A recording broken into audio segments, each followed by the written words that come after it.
আসসালামু আলাইকুম, আজমা কিচেনে সবাইকে স্বাগতম। আবারও চলে এলাম নতুন আরেকটি রেসিপি নিয়ে। আজকের রেসিপি হলো চিকেন কষা। কি কি উপকরণে রান্না করলে চিকেন কষা খেতে অনেক টেস্টি হয় সবই থাকবে আজকের ভিডিওতে। এখানে আমি 2 কেজি চিকেন নিয়ে নিলাম।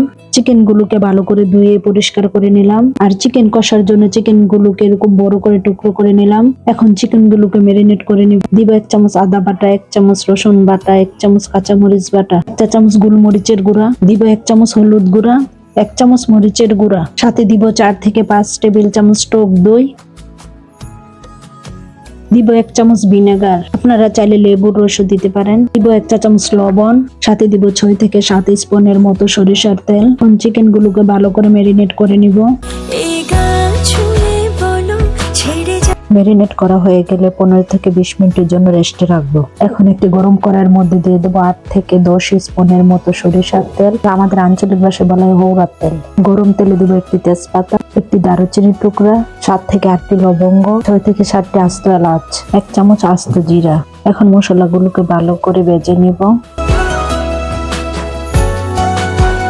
মশলাগুলো ভাজা হয়ে গেলে দিয়ে দেবো 3 থেকে 4টি পেঁয়াজ কুচি। এখন পেঁয়াজ গুলোকেও ভালো করে নেড়েচেড়ে ভেজে নিব। হালকা ভাজা হয়ে গেলে দিয়ে দেবো 1 চামচ আদা বাটা, 1 চামচ রসুন বাটা, কাঁচামরিচ বাটা 1 চামচ, হাফ চামচ শুকনো মরিচের গুঁড়া, 1 চা চামচ হলুদ গুঁড়া। অল্প পরিমাণে পানি দিয়ে মশলাগুলোকে আবার একটু কষিয়ে নিব। এখন দিব 1 চা চামচ ভাজা ধনিয়ার গুঁড়া, 1 চা চামচ ভাজা জিরার গুঁড়া, 1 চা চামচ লবণ দেওয়া হয়ে গেলে আবার একটু ভালো করে নেড়েচেড়ে কষিয়ে নেব। মশলা থেকে যখন তেলটা বেশি উঠবে তখন দিয়ে দেবো 3 থেকে 4টি টমেটো বাটা।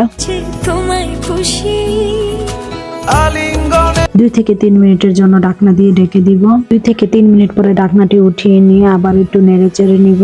মশলা কষানো হয়ে গেলে মশলা থেকে যখন তেলটা বেশি উঠবে তখন দিয়ে দেব চিকেন গুলো। মশলাগুলোর সাথে চিকেন গুলোকে আবার একটু ভালো করে কষিয়ে নিব। অল্প একটু কষানো হয়ে গেলে আবারও 10 থেকে 15 মিনিটের জন্য ঢাকনা দিয়ে ঢেকে দিব। তোমার মতো কে আছে বলো। 10 থেকে 15 মিনিট পরে দেখুন চিকেন থেকে কিভাবে পানি ছেড়েছে। এই রেসিপিতে এক্সট্রা কোনো পানি অ্যাড করব না। এখন দিয়ে দেবো 1 চা চামচ গরম মশলা। গরম মশলা দেওয়া হয়ে গেলে আবার একটু নেড়েচেড়ে কষিয়ে নেব। দেখুন চিকেনের কালারটা কত সুন্দর এসেছে। এখন দিয়ে দেবো ধনেপাতা কুচি, যা আমাদের আঞ্চলিক ভাষায় বলে হজর পাতা। এইভাবে চিকেন কষা রান্না করে খাওয়াবেন, যে কেউ আপনার প্রশংসা করতে বাধ্য।